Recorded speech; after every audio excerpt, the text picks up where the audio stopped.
Interim-Police Chief Michael Sullivan was hired in Phoenix in 2022, in part because he had prior experience in implementing large-scale civil rights reforms in other police departments.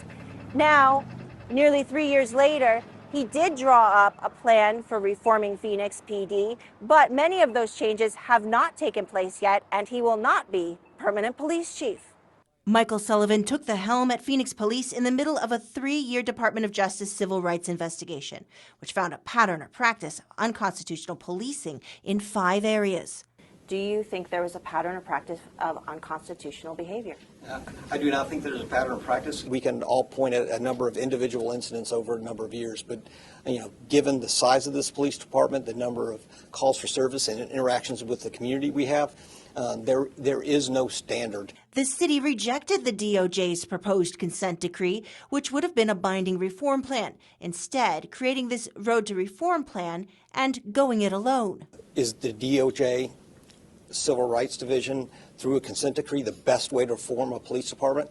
That's a discussion we've been having in the profession for the last several years, and I don't know necessarily that it is.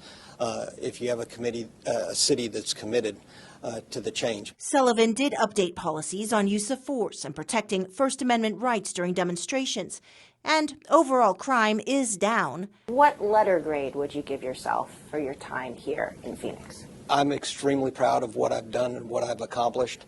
I always think you can do better, so I'll give myself a A. We're in a much better place than when I got here. But a few weeks ago, 2 police unions released survey results showing their members did not have faith in Sullivan's leadership.